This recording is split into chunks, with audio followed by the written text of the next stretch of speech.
Himalayas and from IIT Mandi. This talk is about uh, design of conjugate shapes and in particular design of planar gears. And this is joint work with Henry Segerman and Gershon Elber.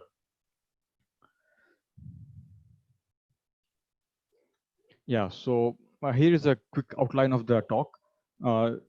Given that the gear design is a well-known discipline and well understood, we'll see what kind of applications are there for this kind of work, and what is the previous state of the art and what is our contribution. Then we'll see how iterative conjugation is performed and how it can lead to simplification of shapes. And we'll see how this can be used for also design of non-circular gears. And this conjugation is performed using swept volumes, and we will present our framework for swept volumes also. And then we'll conclude the talk with some results. So conjugate shapes are a pair of shapes which maintain tangential contact while being in motion. Conjugate shapes are seen in many places. For instance, a pair of a meshing gears, or the skeleton joints, or the cam follower mechanisms, just to quote a few examples. In this work, we will specifically target the application of gear designs in 2D, the planar gears. Now, people have been designing gears for more than 100 years, and it is a well understood discipline. And at the same time, even swept volume computation is well known in the CAGD community. But all the previous approaches for these, they suffer from a common drawback that there's a lack of a robust computational framework. And we will address this issue amongst other issues in this work. I will quickly outline our contribution. We have three main contributions. First, as far as gears and conjugate shapes are concerned, to our knowledge, this is the first approach, this is the first attempt at simplifying the geometries of the conjugate shapes. In particular, that portion of the boundary of the shape which does not come in contact with its conjugate gets automatically trimmed away. Now, this may lead to this simplification may lead to efficient manufacturing and so on. Secondly, our approach can be used for designing of non-circular gears. Now, these can be used for precise speed controls using fewer number of parts.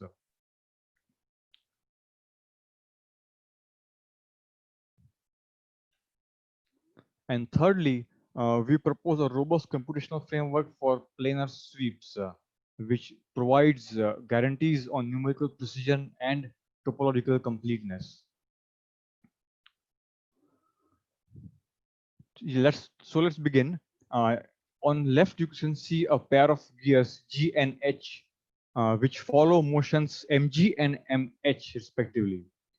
Now, since motion is relative, we can have an equivalent system representation in which H remains stationary on, as you can see on the right, and G goes around H. Yeah, and we call this relative motion M. So the input to our algorithm is the gear G and the motion M, and the goal is to compute the gear H via conjugation. Now we perform conjugation via swept volume computation. Swept volumes in swept volume computation involves the following: that given an input solid or input gear G and a motion M, the swept volume is the infinite union of all the transforms of G along M. And here is an example wherein the input solid is a planar disk, and the trajectory or the motion M is a parabola, which is shown by dotted curve here. And this is a swept volume. We will use the boundary representation for representing G. So the conjugation of the gear G along a motion M is performed in two steps. In the first step, we compute the swept volume of G along M, and this is shown for the gear design problem which we saw previously. It's shown, the swept volume is shown in red over here. You see this G is moving along this path, it's rotating, and this is the swept volume is shown in red, and we denote it by VGM. In the second step, we take the Boolean negation of VGM. Now we assume that VGM is homeomorphic to an annulus. So the Boolean negation will have two connected components. One is this infinite and other is finite bounded. In our work, only the bounded region is of interest to us. And this is the conjugate of G along M, which we denote by H. Now all the previous approaches on gear design stop here. This is what they do. They perform one iteration of conjugation and they stop. In contrast, we perform multiple iterations of conjugation and we keep going. So to repeat, in the first iteration, we have this input G0 whose conjugate along M gave us H0. In the second iteration of conjugation, we use H0 and perform its conjugation along M inverse, the inverse motion, and get the next version of G, that is G1. So we have two versions of G now, and we could keep going on and on. So from G0 we get H0, and from H0 we get G1, from G1 we get H1, and this could go on and on. Now, there are two questions which arise naturally over here. First, how are the shapes G0 and G1 related? Likewise, H0 and H1. And the second question is, how long do we have to perform these iterations? Do these iterations converge at all? To answer the first question, we prove in our paper that all the regions on the boundary of G0 which do not come in contact with H0 get trimmed away. And here is an example. So we have shown G0 and G1 in overlapping positions. G0 is shown in red and G1 is shown in blue. And as you can see, this region has been trimmed away in G1.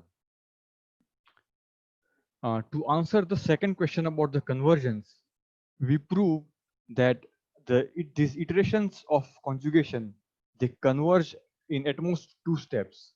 In other words, Gi is equal to Gi plus 1 for all I greater than or equal to 1, and Hi equals to H is equal to Hi plus 1 for all I greater than or equal to 0, which means you perform two steps of this conjugation and then you are done. You don't have to go any further. And that was about conjugation. The generality of our approach allows us in designing non-circular gears besides circular gears. And such gears are useful in converting uniform circular motion to any desired non-uniform circular motion. So in this case, the input is just the motion M. And here you can see on the left-hand side, the motion is shown as a relation or as a mapping from the angular displacement of G to the angular displacement of H. So while in this example, G moves at a constant angular speed, the angular speed of H is dictated by this function. And we want to design a pair of gears GH which will obey this motion. So now the gear design proceeds in two steps. In the first step, we compute the overall shape of the gear, which is traditionally in the previous literature, it's known as the centroid. And in the second step, we arrange teeth along this centroid and then perform the conjugation to obtain the meshing gear, as we saw previously. So let's look at the first step of designing centroid. The centroid of a meshing gear is characterized by this property that as the two centroids of the two machine gears they move along each other, there is no slipping. In other words, the relative velocity between them is zero. And this property gives us a system of two equations in three variables. So here you have variable t, and this p is actually x and y. So we have two constraints in three variables. So the solution is a curve, and this curve is precisely the centroid of h. So once we obtain the centroid of this h, then and we have the tooth profile, we arrange this tooth along this centroid to obtain h0. And once we have h0, we perform conjugation to obtain g1 as we saw before. And then the iterative conjugation can continue as we have already explained. And here is a demo. So you see this g is moving with a constant angular speed, whereas h is moving at an angular speed which is dictated by this graph which you see on the left. So as we already mentioned before that uh, conjugation is performed using swept volumes. Yeah, and here we present our own framework for swept volume computation. And now I often hear this comment that swept volume is a well-known and well-understood problem, but I don't see any implementation for free-form shapes. So if any of you are aware of such an implementation, I would be happy to hear about it. So anyways, coming back over here, so here the input is the gear G, which is given the boundary representation, and the motion M, and the output is the VGM, that is the swept volume, which we already saw before. The well-known envelope condition, or the well-known necessary condition for a point on the boundary of G to belong to the boundary of the VGM is that the velocity at that point is tangent to this G at that point. This is the envelope condition, which is very well known. Yeah, and this condition gives rise to a system of one equation in two variables, and we use algebraic modeling to solve this system of equation, and wherein all our inputs are modeled using B-splines. And so this constraint is also represented in B-splines, and which is solved using this constraint solver, which is implemented in IRIT. And this is a work by Barton and et al. The advantage here is that we get guarantees on numerical precision as well as topological guarantee, which is missing in all the previous works. So since we have one equation and two variables, the output, the solution is a set of curves, and which we call the envelope curves, which you see on the right over here. Yeah. So you see, this is much more. The boundary of the swept volume is actually a subset of this envelope. So, and we must extract it. So as a first step, we trim the local self-intersections from this envelope curves. Now I won't discuss local self-intersections in detail, but I'll give intuition behind it.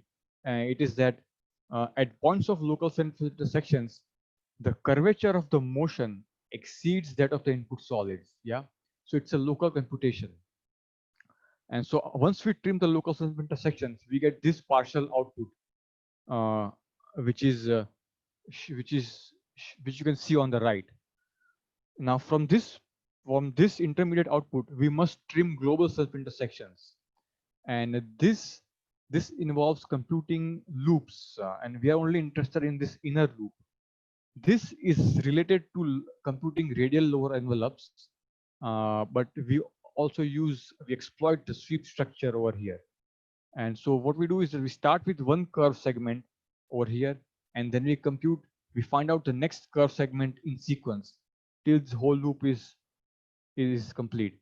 And that's how we extract this inner boundary of the swept volume. And this is actually our conjugate shape which we were looking for. And now I'll present some of the examples from our implementation of our algorithm, which is from the IRIT modeling kernel. So this is shape G0, which is conjugated to obtain the shape H0, which is again conjugated along an inverse. You see this inverse motion of this motion, and you see here we get G1. And at this point, the conjugation, it converges from our previous theorem. Here is another example of a nonlinear rack and pinion, where this pinion is going along a nonlinear rack. And so this is the input G0, which is moving, and it is cutting this H0. Here are some more examples where we use freeform tooth shapes for gears, and here are some entertaining output. So you see in this case, for example, how drastically this shape has simplified. If you see G0 and G1, there is so much difference, and this is much more simplified as far as manufacturing is concerned. To conclude, we propose a general framework for conjugate geometries, and we show that these iterations of conjugations, they converge in very few steps, and this can be used for designing non-circular gears and for non-uniform motion transmission. And while doing so, we propose a robust framework for planar sweeps. Now, this work can be extended along several interesting directions. For example, it would be very natural to extend this from 2 dimensions to 3 dimensions. Further, we restricted ourselves to only kinematic analysis in this work. We could also do mechanical analysis and analysis of sliding to get a better understanding of the friction and the forces which are in the play. And that is it from my side. Thank you all. Okay, thanks Jinesh for the nice talk. That was very interesting arguments I never heard about. I mean, it's not very common in computer graphics and geometry processing, but I think it's very important topics when people design like gears and in mechanical engineering. So I think it has a lot of practical implications. So I'm actually asked to the audience if there is any questions. Yeah. So do you want me to, there is Ramadan. Do you want to unmute your microphone, or can you unmute? You want to talk, or you prefer to write the question on the chat? I can unmute. I just asked the question like to Jinesh. I think the examples that he showed on the results, the gears appear to move in a discrete motion. It's not continuous. So is that the desirable in practice? Because in practice, you want a continuous motion. Actually, the motion is continuous. It's not discrete. Okay. Maybe the animation looks that way, perhaps, but it's continuous, and the motion is actually modeled using the B-spline. So yeah, it's continuous. Okay. So because maybe the video is having some issue on that. Okay. Yeah, that must be so. Yeah. And another one in the slide 17, you presented that graph, right? That theta, where I think in 17, I think. Yeah. So is all the design follow this same graph, or you change this graph and can attain different shape designs of the gear? Yeah. So this graph is a part of input. So user can change this as per the requirement. Yeah, it can change. It's part of the input. In the results, they follow this graph, or do you have other examples? So in this one, for non-circular gears, I have one example, this one, and perhaps this could also be of interest. So here you see the two motions are quite different. You see the inverse motion and the forward motion, and they're not even circular. Yeah. Okay, sounds good. So can this graph be attained for any particular motion? Suppose if I want to design a motion, and then is it okay, like the inverse problem, like can I handle that? Yes, yes. Yeah, it is. The framework is completely general and you can give any motion, any rigid motion is allowed, where any translation, any combination of translation and rotation is permissible. Okay, sounds interesting. So what Thank you. about 3D version of it? Yeah, so the 3D version, we are going to soon begin work on the 3D version. Okay, sounds good. Thanks. Thank you. Is there any other question from the audience? Otherwise, yeah. Yes, I raised my hand. Yeah. Hello. Hi. Hello, Hi. everyone. Hi, Jinesh. Thank you for a nice talk. I was wondering about this slipping analysis. So at every time instant, you consider tangential contact between the gears, right? So it is only first order contact between these two curves. Yes. Okay, so to me this is by itself something that will introduce slipping, no? Because in the very limit I can consider two circles, so without these, yeah, and they are in tangential contact and they just touch at this point. So the rotation of one circle would most likely cause slipping because they do not touch somewhere else. So I was wondering if one cannot go to some maybe higher order contact or double tangential contact such that the two curves touch at maybe two different points tangentially. Yeah, that's an excellent question. In fact, so here we assume that at the point, at any given time, there is a single point of contact. But going back to slipping, so actually, so this slipping is determined by the motion, and motion is a part of input in our algorithm. So Yeah. if you give the right motion, then there is no slipping. But as we say, for example, in non-circular gears, the input was just m, and both the gears were designed by the algorithm. And here, so in real life, when you have two gears which are meshing, some amount of slipping will always be there because there are teeth which are interlocking.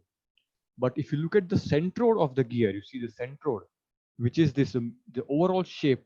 So here we know that if the centroid of here, G and H, when the centroids move along each other, there is no slipping. But when you introduce teeth, there is no solution which you like, which can give you no slipping. I see this is true because you also have this motion constant. I was imagining just a kind of rotation, and okay, yeah, this is true that you can kind of guarantee this by a vice motion. Okay. Yeah. Okay, guys. Thanks for the nice, interesting question. This paper generated a lot of interesting ideas. Unfortunately, we have to go to the next paper because otherwise we have no time for this session.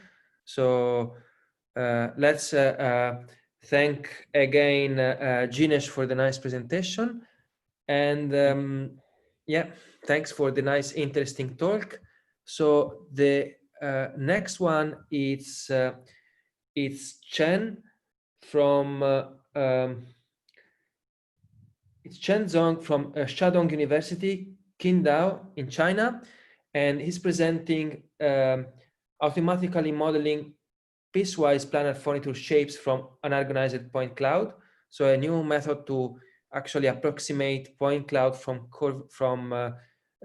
furniture and fit planar elements. I think it seems like I've seen the paper. It has very interesting results, and yeah, please tell us what kind of cool algorithm you guys invented.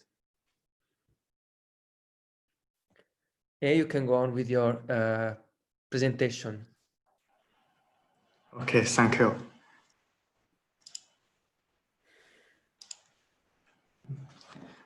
Hello everyone, my name is Chen Zong from Shandong University, China. Today I'm going to present our work, automatically modeling piecewise planar furniture shapes from unorganized point cloud. Point cloud reconstruction is a fundamental research topic in graphics. In this work, we focus on the automatic reconstruction of unorganized point cloud without normal, which is obtained from a piecewise planar model. And the output is a 3D object with planar faces. One of the motivations is that 3D scanners are everywhere. People can easily scan indoor objects and get a lot of data to be processed. Another motivation is that artificial furniture usually has flatness and orthogonality. If we can consider these characteristics, then we can obtain more accurate results. Due to the noise in the point cloud, previous works cannot reconstruct a completely flat surface. Orthogonality is also difficult to guarantee. How to eliminate the influence of noise and reconstruct a completely flat surface is the biggest challenge. Roughly speaking, surface reconstruction techniques mainly include explicit methods and implicit methods. Explicit methods aim at directly computing the connections between points. For this purpose, Delaunay triangulation, Venn diagram, and power diagram serve as a fundamental kind of techniques for building triangulation. Obviously, this kind of method is greatly affected by noise. Implicit methods are to approximate the surface with the zero-level set of the defined sand geometric distance function. There are many techniques to generate the implicit function. Although this kind of method is usually smooth, it is also difficult to generate a completely flat surface. In this paper, we formulate this problem into a point clustering problem. Our method is mainly based on the following two works. Rodriguez and Leo proposed a density peak-based clustering approach. Then Wang and Song further give a statistic-based technique to better infer which point is qualified to be a cluster center based on an assumption that the densities follows a long-tail distribution.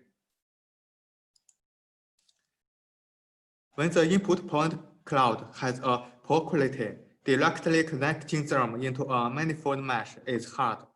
Therefore, rather than carefully maintain the topology and connectivity, we intend to build an over triangulation to obtain a set of triangles. The over triangulation is achieved by a simple strategy. First, smoothing the point cloud, then meshing on the smoothed point cloud through the ball pivoting algorithm, and finally transporting the resultant connections back onto the original point cloud. Although the triangulation is not a manifold mesh and there may be self-intersection, it is enough for us. After we have an initial triangulation, the mesh contains sufficiently many triangles to provide candidate directions. We can map the normal vectors of triangles onto a Gauss sphere, and the distribution of points indicates the facing directions of the final 3D model. That is, each cluster center represents a facing direction. We can find the cluster centers of the points on Gauss sphere by density peak-based clustering approach. A cluster center should have a high density and be far enough away from other cluster centers, which can be measured by rho and dirt. The cluster centers usually have large rho and dirt at the same time, or have large gamma. Usually, rho and gamma follows the long tail distribution. If we arrange gamma in descending order, we can use this in equation to detect the head of the long tail distribution. which are the cluster centers we are looking for. After finding the cluster centers, we can compare the cluster centers with the normal vectors of the triangles adjacent to the points in point cloud and classify the point cloud.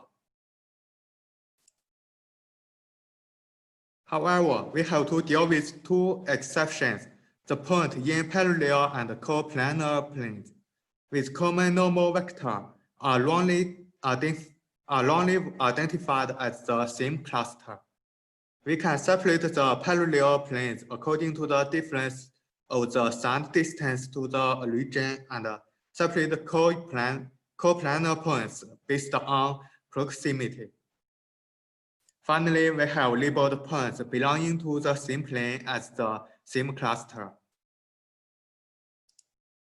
Now we need to fit the plane equation of each face. Usually, we can calculate it in this way, but most of the man-made objects have orthogonal directions. We hope that our reconstructed results can also follow the orthogonality. Therefore, it is enough to enforce A, B, C to be axis aligned if there exists a little deviation. In implementation, we add a sparsity term to the original objective function. T is a balanced parameter and usually take 1. In addition, the objective function is convex, but the constraint is not. We divide the constraint into 6 situations. Then the problem is decomposed into 6 convex problems, and we can choose the optimal solution from the 6 sub-solutions. After computing the plane equation, we can project points onto the plane and infer a 2D polygonal boundary. First, we calculate the boundary of points through alpha shape method. Then, mapping the marching directions of each line segment to the unit circle.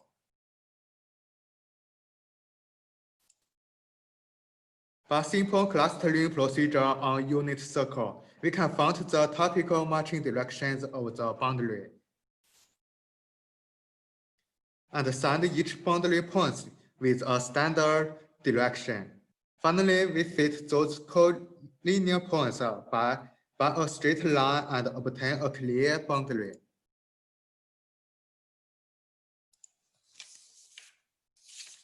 We calculate the corresponding polygon for each face.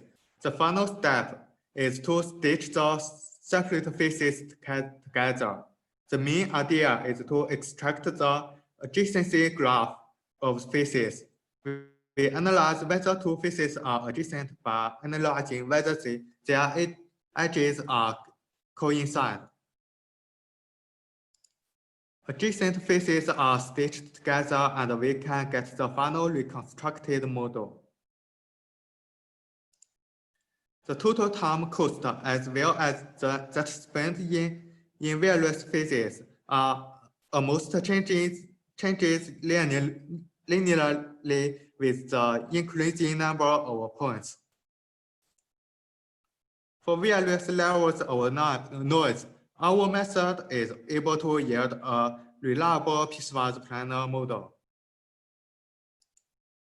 When the point cloud distribution is not uniform, our method can also solve it well. This is a comparison of our method with previous method.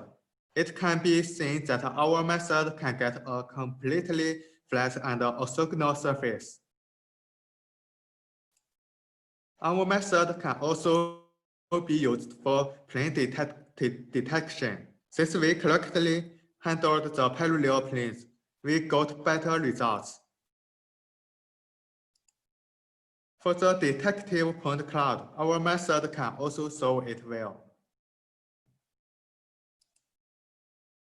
It can be seen from the table that our method can more accurately detect the planes and express the final reconstruction model with very few triangles.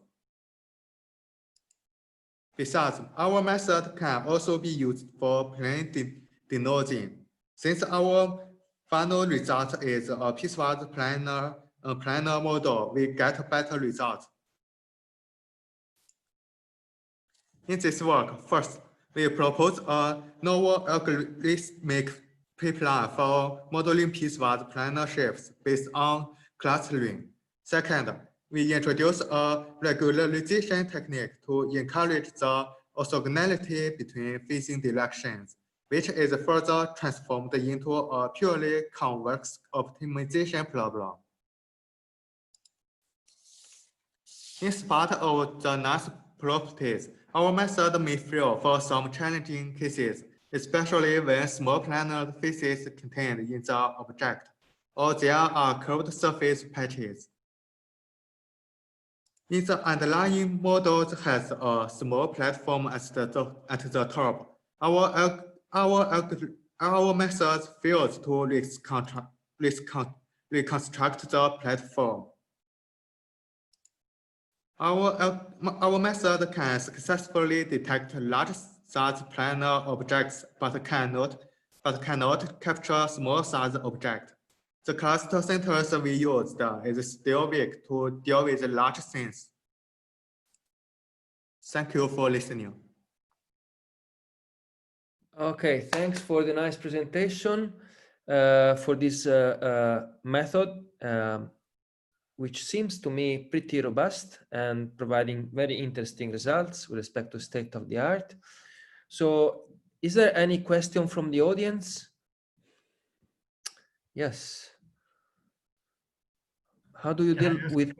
Yeah. So thank you for the nice talk. Could you elaborate on 2 points, maybe on the one hand side, when you were showing this pyramid? That's a point where 4 planes are meeting, right? So if noise comes into the game, then this is not well defined again, because 4 points in general just don't meet in a single, 4 planes just don't meet in a single point. So how do you treat this case?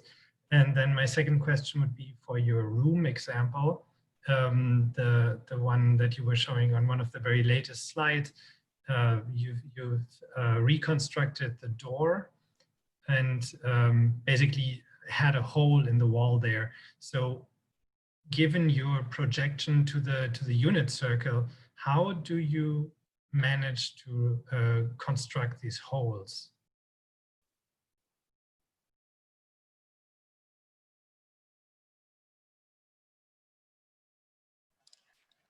Okay, thank you. For the noise, we use a statistics technique to eliminate the influence of noise, and for the outer layer, when we separate the parallel planars, the outer layer is deleted when during the this optimization.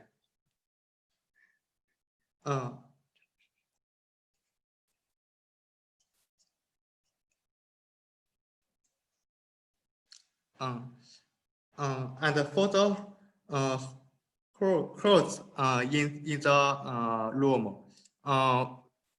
we can calculate it in by the F-shape method. If there is a hole in the center, the F-shape can still extract the boundary of it, and we can get its boundary. So yes. So is there any other question from the audience? Otherwise, I have a question. if there is no other question, I have an interesting question. So do you think it would be possible to actually for you guys to compute in like while, I mean, first of all, if this will become fast enough and you have an estimation of the error of the fitting, maybe your problems of like fitting primitives in the big room and you lost some small feature, it can be like a suggestion for the user that use, for example, the real-time scanning device and tell, look, in this area there is more error, maybe you can go there and get more samples. So do you have a thought about creating like a real-time fitting strategy that also have an error measure to guide the user to actually go and sample the areas where the fitting is less, it's has more error?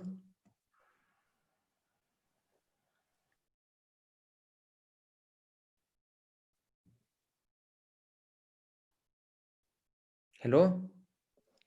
Oh, thank you for your question. This is the time cost statistics. I think the time mainly cost spent for the clustering is the in clustering. But we found that the time cost is changes linear with the increasing of the point number. So I think it may could be used in some divisions. Well, I imagine, I mean, it's not real time so far, but I imagine maybe you can parallelize and run on the GPU, so then it can fit primitives in real time, possibly, I don't know. So then it can guide the user to the scanning in order to, yeah. There is another question. What is your clustering method? From Wei, there is another question. Okay. We used the density peak clustering approach. It has two measures, the rho and the delta. For the cluster centers should have a large density, which can be measured by the rho, and each cluster center should far enough away from other cluster centers, which can be measured by the delta. If a point has a large rho and a large delta, we can say it may be a cluster center. Then we could use the statistics techniques to detect the cluster centers and to find the large gamma. Then we could find the cluster centers. What we want is the cluster centers. It represents the facing directions. Thank you. Okay, if there is no other question, we are perfectly in time to have a final last talk, but we still have maybe 5 minutes or something for a last question. If there is a question from the audience.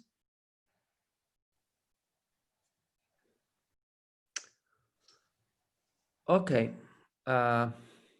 let's thank again Chen for the nice talk. And now we move to the next speaker, who is Jin Zhao from Department of Digital Media Technology of Hangzhou University in China. Is actually presenting a method to make families of skeleton consistent through a set of shapes which has similar shape, but I don't want to spoiler too much, and you are welcome to see this nice talk. And I let Jin Zhao to, I hope I pronounced it well, to actually show his nice, the nice technology they produced. So please start with your talk. Okay, thank you for the introduction, Nico. And hello, everyone. I will present our paper called Skeletons, Consistent Curve Skeletons for Shape Families. And I'm the prisoner Zhao Wu from Hangzhou University. This work was done when I was a visiting scholar at the University of Groningen, the Netherlands.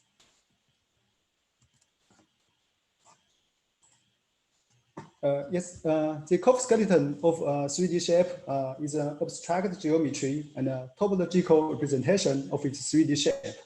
And the extraction of curve skeleton is a fundamental problem with many applications in computer graphics and visualization. For example, skeleton can be used for segmentation and animation and shape morphing, and also registration and retrieval, and so on.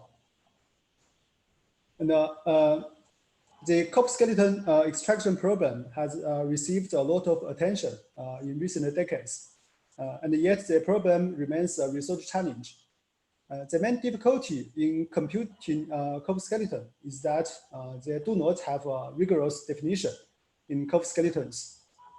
Ideally, the extracted skeleton should be thinness and also centeredness, located at the center, and also compactness. And they also need to be robustness to noise and homotopy equivalence. And also they should have low computational complexity. However, in real world environment, object may include complex local topology and also large missing part and noise and so on. So as a result, currently each method have its own limitation and advantage and so on. So for example, we can see from this picture the extracted skeleton exhibit problems such as shrink or shrink between different parts. And this figure, we show the result from the mean capture flow. As we can see, each shape contains around 300 skeleton edges, which contain a lot of redundancy. So if we try to pruning these skeletons, so still there will be exist a shrink, since they do not exhibit the semantic information defined on the skeleton edges. So this method, these skeleton edges cannot be directly used in the many applications. To resolve this problem, so recently we have noticed that they have abundant of co-analysis approaches. For example, co-segmentation and co-editing, co-abstraction, and organization for a collection of shapes. So the premise of this approach is that we can infer more knowledge rather than analyze these shapes individually. So this approach inspired us to analyze the collection of skeletons simultaneously. So our idea is to given a collection of skeletons, we try to induce the semantic correlation between different shapes. And then based on the semantic information, we try to perform the skeleton pruning. And then based on the skeleton results and also the semantic information defined on the skeletons, we present some applications. In our case, is segmentation and blending. So this is the pipeline of our approach.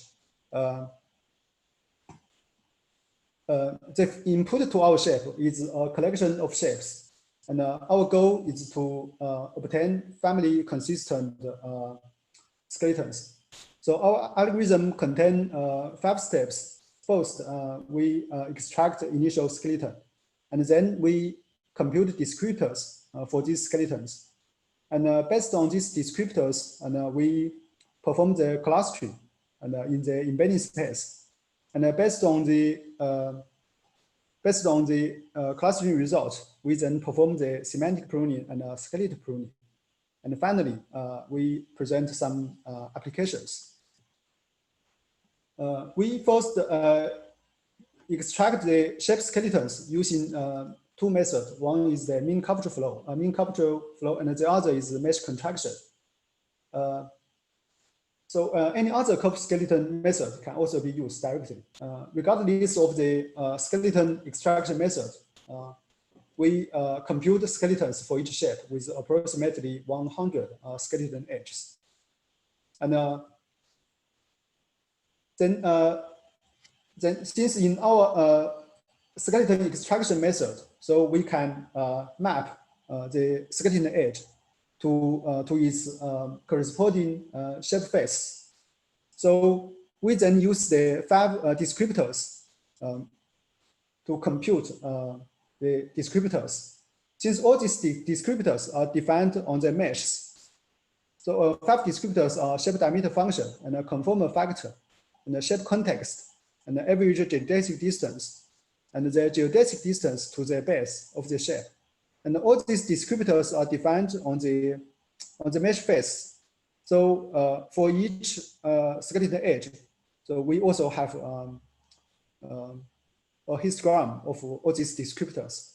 So we then using the histogram definition to measure. We use these descriptors to measure the skeleton. So for this histogram, and we also use the osmover distance to measure the distance for between the skeleton edges. So we know that the osmover distance is a typical distance used to measure the distance between different histogram. So here we obtain affinity matrix, which used to measure the distance between different skeleton edges. And then we proceed by proceeding all skeleton edges in a shape family in a unified and global manner. Since we do not have explicit semantic information, so we resort to the clustering, and which is a typical approach in many correlated co-analysis approach. So here we resort to the affinity aggregation spectral clustering. So the mathematical definition of the affinity spectral clustering is defined as this, where F is the indicator vector for each element. This is the skeleton edge, and alpha is the weight, which is used to measure the descriptor weight, and W is the dissimilarity matrix. So the minimization of this equation involves two unknown vector, alpha and F. So to solve them, we use a two-step minimization approach that alternatively fix one unknown vector and to solve the other. So during the optimization, 2 additional constraints need to be satisfied. The first one comes from the normalized spectral clustering, and the second constraint comes from the catch-square inequality, which leads to constrain the sum of the weight matrix in a normalized condition. So here, after we solve this equation, we reach this result. We visualize the result using the TSNE with different cluster colored differently, where each point represents a skeleton edge. Points that are close to each other in the embedding space has those similar feature vector. So skeleton edges that belong to the same cluster are assumed to have semantically similar. So we then employ the semantic pruning to remove so-called semantic noise. Which occurred in our clustering due to these 3 reasons. We argue that first, the shape mesh may contain noise. which will propagate in our descriptors. And also the descriptors themselves may contain fuzziness. And also our feature selection and clustering step may introduce artifacts. So to remedy this issue, so we introduce a semantic pruning approach. This step, we use the connectivity of the skeleton edge. We argue that two connected skeleton edges have a high probability of carrying the same semantic information. So our semantic pruning exploit the observation that we exploit three properties of the skeleton edge to measure the confidence. One is the length of the edge, and the other is the angles between the edge, and also the semantic information, the original semantic information defined on the edge. So here is our confidence score, where gamma denotes the semantic definition. So L is the distance, and B is the angle between two edges. So we next sort all the skeleton edge ascendingly, and then for each edge we refine its confidence score, and then we sort, and then we proceed one by one, and finally we perform around 10% has been pruned. And then after we perform the semantic pruning, we then perform the skeleton pruning. Our goal is to achieve a more compactness and concise skeletons. So we categorize all nodes into three groups: leaf node, and a joint node, and a branch node, like this. So a leaf node is incident with only one skeleton, one skeleton edge. And the joint node is like this. They have two connected edges. And a branch node will have at least three edges. So since most of nodes in our case are joint node, so here we only consider the joint node. So similar to the previous semantic pruning, here we define our function based on the length and the angle between different edges. Here, B is the angles between the two edges, and L is the length. So here we argue that if two skeleton edge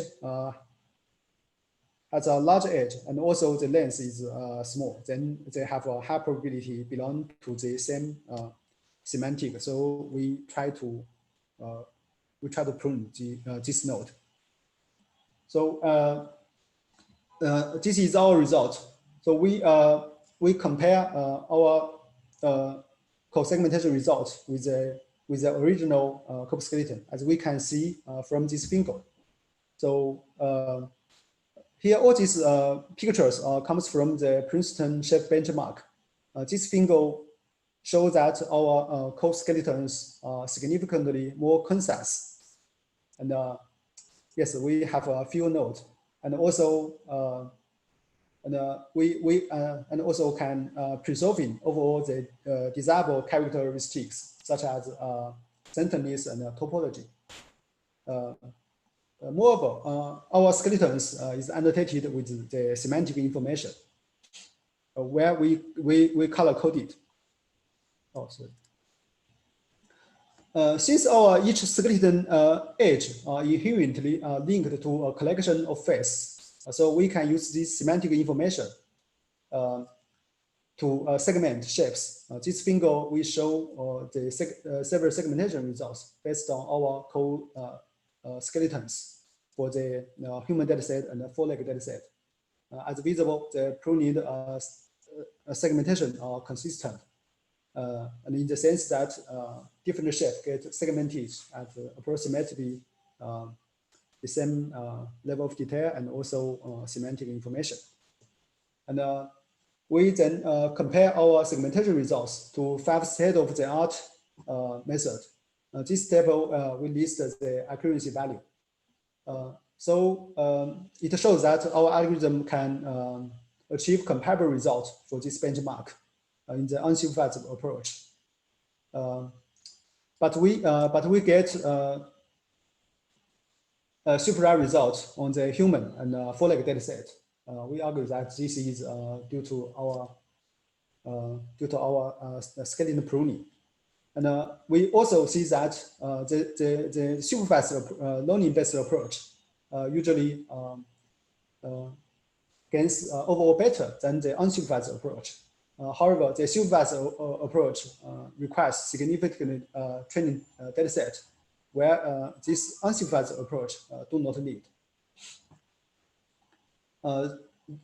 Yeah, in this figure, we show more results on the Armadillo and the glasses and the hand results and so on. And we also compare our results with non-classical segmentation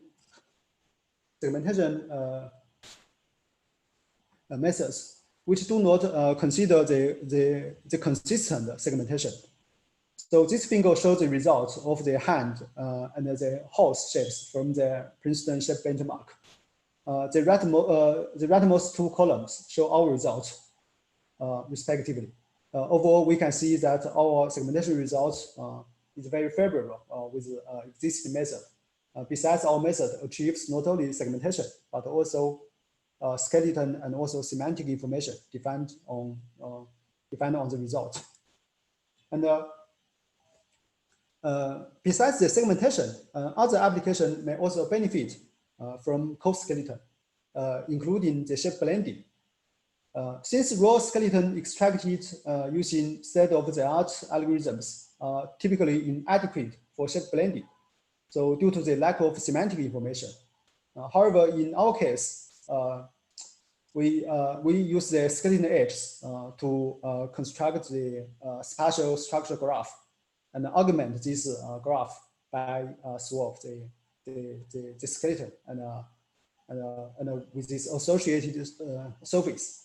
So this figure shows several examples of blended shapes, demonstrating the effectiveness of our co-skeletons for family-based shape blending.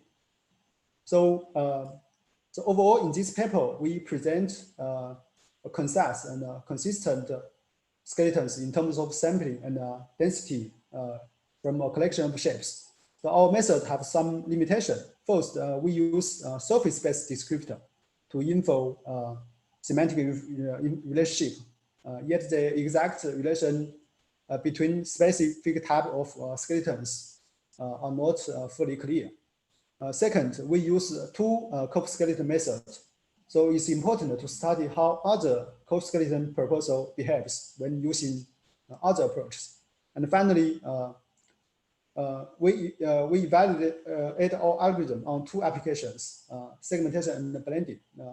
So it's high added value to examine how other applications, such as animation and movie, to evaluate our results. Okay, thanks.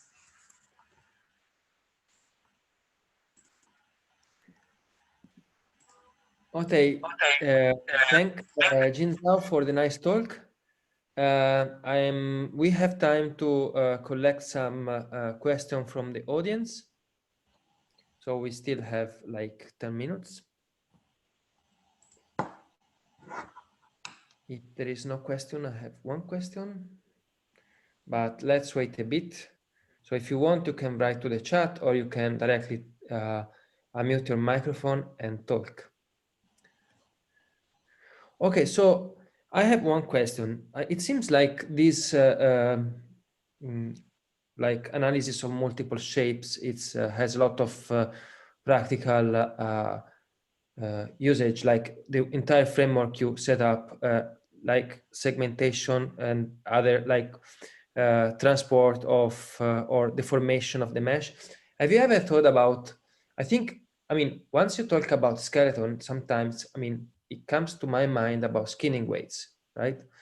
So have you ever thought about, okay, there is one question, now I finish mine, and then have you ever thought about actually transport like skinning weights from one mesh to another in a consistent way? Because it seems like to me that usually the artists, they spend too much time to adjust skinning weights, and that could be a nice application if you can actually have a family of shapes which are similar, starting from one, try to analyze and to propagate the skinning weights into other models. Thank you. Yeah. I think you talk about the deformation transfer, right?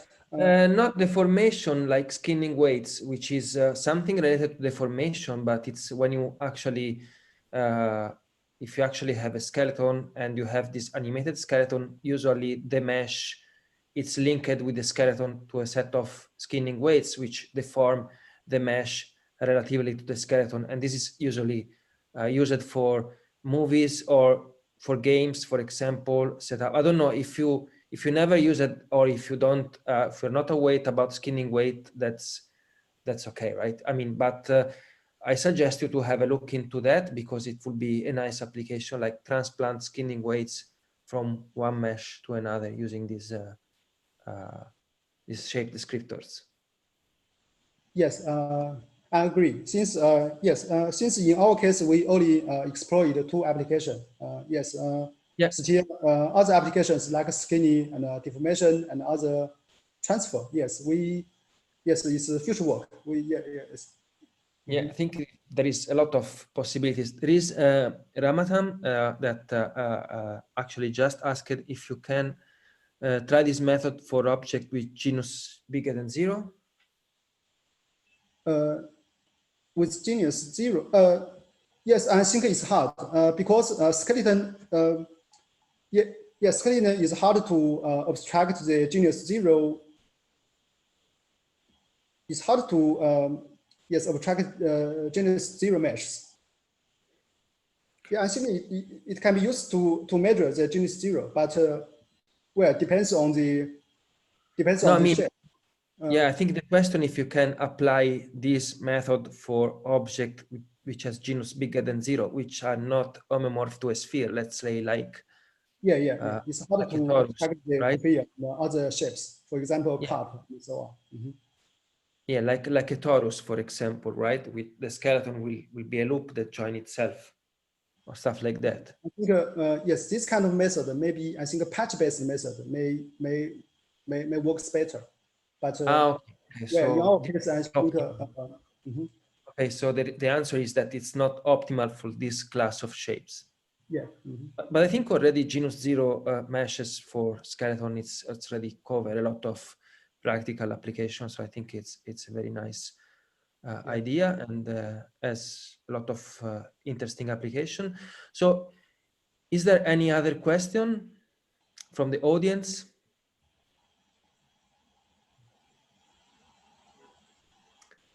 I think if there is no other question, I wait a bit, because sometimes the chat takes a while, people write, and then in the chat will appear after some minute.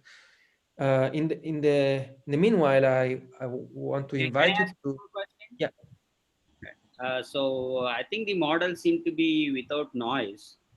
All the models there. Did the authors try models with noise? Yes, with the model noise, I think we only compute skeletons based on the mean curvature flow and also mesh contraction.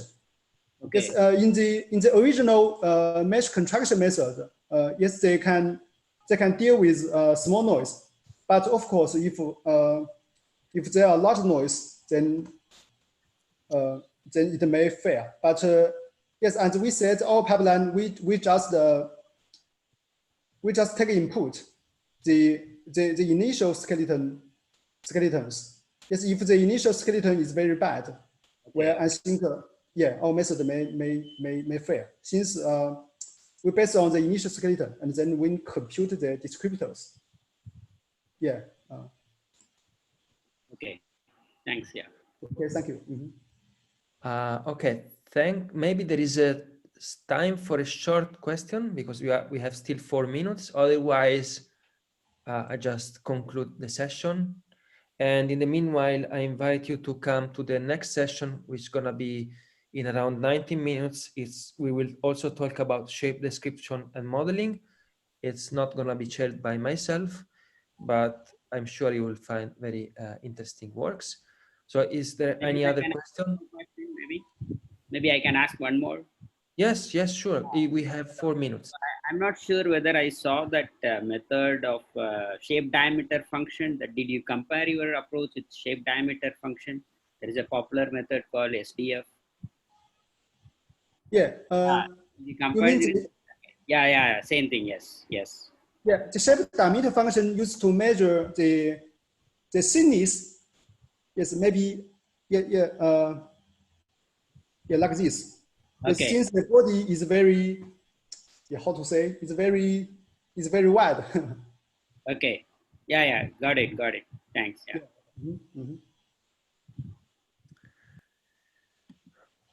Okay, now I think it's time for us to take a break, drink a coffee, relax, and enjoy the next session. I hope you guys like this presentation of these 3 papers, and the speaker did a very good job. And yeah, let's conclude this session and have fun with the rest of the conference.